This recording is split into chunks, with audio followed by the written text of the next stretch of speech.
sur la même lancée que tonton Moustapha mooy tey bu leen fàtte nag 365 Marie Tabette ak May Thiaw la Marette partagé leen aimé leen like leen na kër yi gën a bari alors tonton rapport Cour des comptes bi communication bi ci gouvernement bi def force est de reconnaître que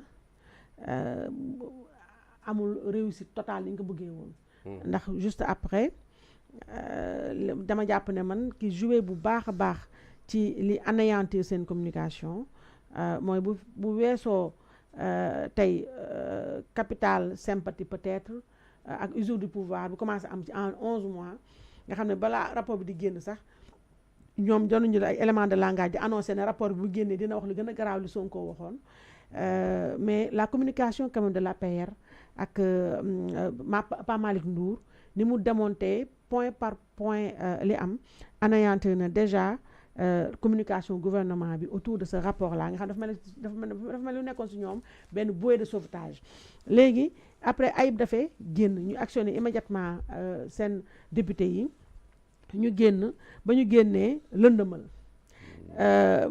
bi li ñëpp jàpp ci li Ayib Daffé wax mooy waaw originalu rapport bi Diomaye moo ko yor ak cachet et tout et que li ñu joxe version électronique la ce qui est dëgg-dëgg problématique quand on sait qu'une copie est toujours conforme à l'original et si elle ne l'est pas il y a problème ñuy jooyloo pareeguñu Al Amin Lo daal di weddi boppam en 72 heures le secrétaire général du gouvernement ba mu toogee ci présidium ba daal di ne yëgul woon moom mi nekkoon directeur BCEAO nga xam ne ku ne xam ne rôle BCEAO jaruñu ci revenir mu ni yëgul woon comme borom kër du lépp nga yëg sa kër 72 heures après le dimanche mu dem RTS daal di avouer ne non seulement yëgoon na ko waaye def na plusieurs lettres di alerter gouvernement des lettres qui sont restées sans réponse ñu bëri sax ci Sénégal yi daay ne Al Amin mii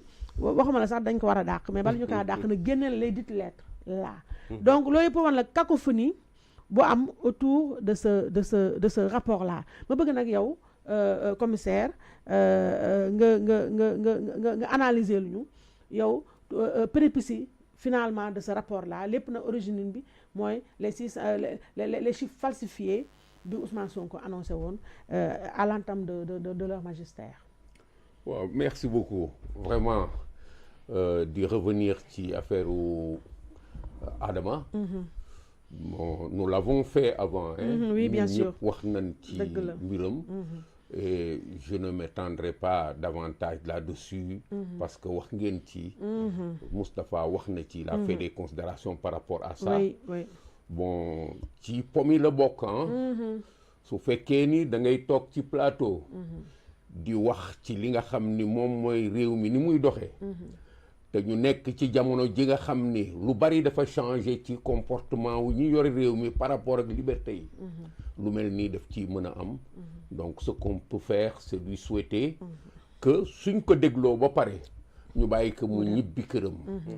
su ci leneen amee ñaanaluñ ko su ci leneen amee tamit on avisera. On avisera ba am ci point de vue. Mais ce qu'il faut reconnaître c'est que jamono ji loolu daf fi nekk daf fi xew. su fekkee nag da ngay dem xare ba noppi bañ bal bu la dal. autant nga bañ a dugg ci xare bi xawma nag ndax Adama day xare wala xarewul. Mais en tout cas il est dans le champ de bataille. Et c'est par rapport à son comportement là-dedans que loolu arrivé. Vous voyez cette histoire de rapport au-delà de ça. Man damay reculer ba noppi dugg ci digg bi. Reculer par rapport ak problème mu rapport bi mooy. ñu xool ñun réew mi. ñi ko yoree bi ñu ñëwee ba léegi ci yan tànk la ñu taxaw.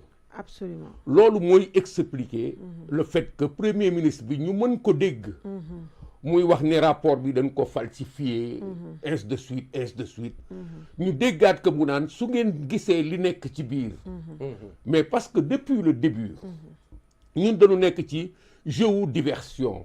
bi nga xam ni ay nit ñi nga xam ni dañ leen dénk réew ci dig. wax ak askan wi ni lii la ñu indi bi ñu ñëwee indi wuñu dara. wax ak askan wi lii mën nañ ko bi ñu ñëwee mënuñu dara. Comme l'a dit Moustapha, sincèrement, pour des grandes personnes comme nous, on n'avait jamais souhaité am lii. Man dama lemoon samay bagage ba noppi daal ni tout est fini ñii daal lu ñuy ñaan mooy ñu indi fi lu baax jàmm ni ñooy. Parce que nous sommes des Sénégalais. Nous ne sommes pas dans des ressentiments et dans de la haine. Nous sommes dans la lucidité de ces patriotes yi nga xam ni lu arrangé seen réew rek loolu la ñu bugg. Nous avions attendu qu'ils ne nous amènent pas sur ce terrain de diversion, sur ce terrain de reniement, sur ce terrain de renonciation à leur engagement, sur ce terrain de jeu à vouloir nous imposer une situation bi nga xam ni ñun suñu bopp mësuñu ko gis ci Sénégal te lépp lu indi lii ñun mësuñu ko gis ci Sénégal. Le Sénégal est né avant eux, avant leur naissance, est né avant nous, avant notre naissance. Loolu te ñun ñoo leen mag waruñu woon mën a agsi fii, mais ils sont venus. Et c'était normal ci analyse yi ñu def moo taxoon on s'est opposé ñoom bi nga xamee ni ils étaient dans l'opposition on s'est opposé à eux parce que nous avions vu que ñii kat ni ñu taxawee fi ñu jëm ëllëg kat bu ñu jotee réew mi fi ñu jëm ëllëg kat gisuñu ñu mën a respecter seen engagement. C'est ça, c'est dans la nature de leur projet, la lecture de projet que nous avions avant qu'ils accèdent au pouvoir. Nous avait fait anticiper. Soo ñëwee indi lu mel nii ñuy raam di raam ba nga wax li nga xam ni yow à la limite, tout le monde est d'accord que le pays n'a jamais été en ruine. Parce que ni may caractériser Sénégal ñoom bi ñuy agsi que mu neex leen wala mu naqadi leen sans faire d'éloge extra pour ceux-là qui les ont précédés dafa mel ni yow ngay ñëw ci benn néeg ñëw fekk ñu defaral la néeg bi ba mu rafet ñu tëj bunt bi langal caabi ji ci bunt bi yow nga ñëw daal di romb caabi daal ni gisuma caabi ji mënoo dugg ci néeg bi. Quel Sénégal ils ont dans leur tête par rapport au Sénégal bi nga xam dañ leen invité woon ñu dugg si mu daal di commencé dox. kon suñu ñëwee indil nu rapport bi nga xam ni nag tey jii déjà les gens s'attendaient à ce que même bu fekkee dara feeñu ci sax que mu nekk nii parce que le Premier ministre avait déjà s'était prononcé par rapport au fait que nii rapport bi ça va amener la catastrophe. Tonton ma jox la benn information qui vient de nous tomber wax nañ ma léegi ne notre ami Adama Fall est donc placé en position de garde à vue pour diffusion de fausses nouvelles. Donc c'est une information qu'on vient de me donner tout de suite. Et voilà, donc c'est, en tout cas, c'est ce qui est en train d'être fait là. Donc, continuez le temps que... Suivons, c'est une étape, voilà, c'est une étape normale voilà. Par rapport à ça. Moi, je suis un policier. Oui. Je dirais toujours que si on placé en garde à vue, taxut mu àgg rëbës. Exactement. Waaw. Ce sont deux choses différentes. Mu àgg rëbës xëy na dafa am ci li nga xam ni moom la ñuy lijjanti lu des. Ci seen digganteeg ñoom c'est à la police. Voilà. waaw suñ ko placé en garde à vue mën nañ ko placé en garde à vue ba noppi ñu continuer ñaan rek quoi voilà. pour que véritablement suite luy nekk jàmm ci moom parce que il en a besoin, il a de la famille donc mais par rapport à cette histoire de rapport là toujours oui fi nous invité woon c'est le Premier ministre qui nous a invités dans une nébuleuse ci lëndëm la ñu invité biñ ko ne duggal ci Sénégal bu leer wala bu mën a leer ci yow mu invité ci une nébuleuse ñu daal di dem ba tollu fi nga xam ni kat ñun waroon nañu gis liggéey di organiser suñu réew gisuñu liggéey organiser que ay wax la ñu gis muy organiser réew mi ñu dem nag ba dugg ci problème mu rapport bi nga xam ni dañ naan rapport bi est-ce que authentique na wala authentiqueul dañ naan rapport bi est-ce que baax na wala baaxul te nit ñi nga xam ni ñu ngi doon xoole seen bët compte tenu de fii mbir mi jaar ba ak si fii ñoom tëddoon nañu déjà ku mel ni man ni rapport bii du jur jàmm wala du ñu yóbbu ci situation bu claire Gaye def na analyse bi nga xam ni moom moo dugg ci les aspects de forme et autres mais fi may gën a appesantir mooy ñoom seen bopp le premier aspect de communication mu ngi jóge ci communication premier ministre par rapport à son projet ban projet la amoon premier ministre bi projet am par rapport au rapport communication bi daf ko génnee parce que su fekkee ne rapport rek la le Sénégal existe depuis que nous n'étions pas nés il y a eu des rapports sous Senghor de la Cour des comptes ou d'une autre cour chargée de la même mission parce que corps de contrôle yi bari nañu di comporter wu autour de la gestion des affaires de l'État Cour des comptes ci nature am tey nekk ki nga xam ni moom su gestion jeexee day ñëw càmbaraat gestion ba xool lu ci nekk du noonu la taxawee donc day jeex ba noppi mu ubbiwaat xoolaat li ci biir su ko defee ba pare loolu dañ koy yóbbu assemblée ñu certifier loolu yëpp ñu daal di koy tëjaat donc année après année Sénégal def na li mu war a def par rapport à Senghor, par rapport à Abdou Diouf, par rapport à Abdoulaye Wade, par rapport, on n'a jamais eu de problème de rapport au Cour des comptes. Su fekkee ni am nañ ko c'est parce que quelqu'un nous a amené ce sujet-là moom moo amoon soxla. C'est le président de Pastef qui avait un problème particulier bi nga xam ni à travers cette agitation daf ko bëggoon régler. C'était quoi? C'était le fait de convaincre le monde entier de ce que le Sénégal est dans des difficultés extrêmes et que c'est la responsabilité de cela qui tenait ce pays-là. Mais du responsabilité bi rek par rapport au fait, mais par rapport à d'autres actes yi nga xam ni moom ci biir comportement bi daf ko yenn na Cour des comptes.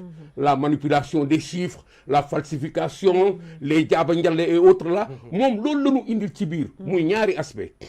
Il a un problème ji ñële ni yorinu réew bi baaxul. Beneen aspect bi mooy ci biir li nga xam ni mooy rapport bi il avait un problème mooy wane nit ñi jubuñu ba dañuy labaj ci biir labaj ay chiffres. Gis nga ñaari projet yi mu nekk nag léegi finalité loolu lan la mën a jur su rapport bi ñëwee indi ay problèmes. Maintenant je salue tous ceux-là qui ont travaillé autour de cela et qui ont montré qu'effectivement il y a des problèmes comme vous venez de le dire mais toujours par rapport à la communication.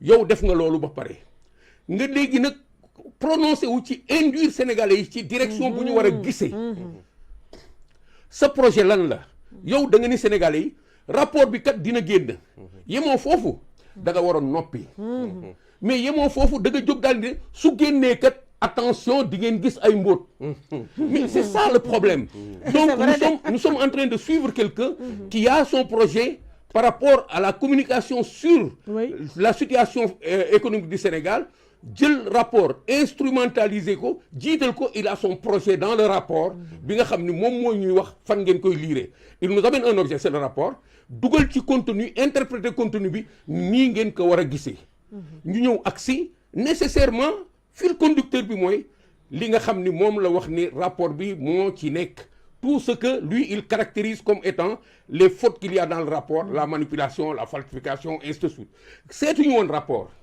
ñun li ñu doon seet mooy est-ce que manipulation est-ce que falsification est-ce que ceci et bi ñu àggee ba ci biir nag le retournement de situation l'a surpris parce que le caractère faux ou non du rapport juste ou non du rapport est venu s'immiscer dans le jeu fausser projet moom si boppam et on est venu lui amener est-ce que c'est le rapport authentique est-ce que bii mooy bu baax bi ñu naan bii la du bii président moo yore original bi ainsi de suite donc son projet de communication a été balayé par beaucoup de choses parce que la finalité il faut toujours la suivre par rapport à ses adversaires il faut que ñu bon par rapport au rapport il faut que rapport bi confirmer di ñooñu doonoo bon c'est des tricheurs c'est des voleurs mais par rapport à l'environnement international il fallait que li nga xam ni moom mooy conséquence su comportement am bi nga xam ni moom moo indi Sénégal jaxasoo ba nos partenaires le monde entier nos voisins ici je ne cite pas de pays di ñu xool di ñu seetaan naan ñii fu ñu jëm ak seen problème au rapport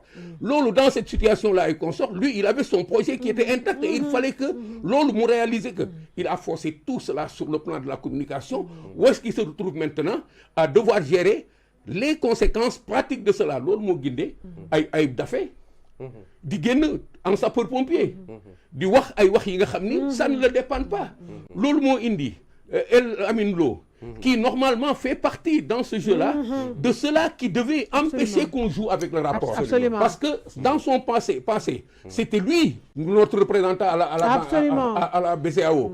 Et au niveau des institutions financières les plus complexes, xam na chiffres yi moo xam lan moo jógee ci biti moo xam lan mooy dem ci biti par rapport aux chiffres moo xam moom lan la géré woon ay chiffres ci boru Sénégal il devait l'interdire.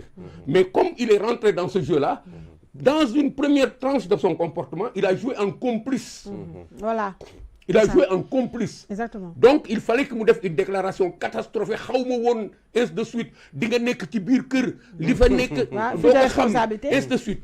Mais après maintenant, il a été rattrapé très rapidement par les réalités de la situation que quel que soit ce qu'ils ont pu dire, situation bi lii la dara baaxul, ça n'a pas marché. Ça n'a pas marché parce que effectivement dans l'autre camp on s'est défendu comme il fallait. On a sorti des choses dans la précipitation, eux aussi. On a manipulé, ils ne l'ont pas vu. On a eu un problème de 114 milliards sorti de 273 milliards. On a toutes ces questions-là qui sont des questions précises qui viennent gérer leur thèse par rapport à tout cela. On a donc eu El Amin Lo qui, lui, est venu nous affirmer cela et qui s'est fourvoyé sur toute la ligne parce que Warolon voit une chose et son contraire. Pour me résumer par rapport à la communication, nous avons un projet qui est là, une affaire de rapport qui est là, qu'on a utilisé pour se blanchir et pour accuser les autres, et qui finalement se est retourné contre ceux-là qui l'ont utilisé. Et aujourd'hui, ce qu'on trouve devant nous, c'est que le rapport, le projet de Sonko en tant qu'acteur politique qui voulait nous entraîner dans un jeu à son profit, peut-être que vous pourrez éclairer tout cela après, le projet est éventré, mais le rapport est éventré parce que les techniciens sénégalais l'ont réglé dans les détails. Je te montrais tout à l'heure quelqu'un qui a apporté une analyse extrêmement pointue extrêmement pointue sur la réalité de la dette. Le caractère fictif de la dette et la réalité de la dette. Donc tout cela fait que ils se sont fourvoyés en communiquant sur ces questions-là et le rapport en tant que tel et la communication en tant que tel a été un échec total pour ces gens. Mais tonton, je reste avec toi. Toujours sur ce rapport-là,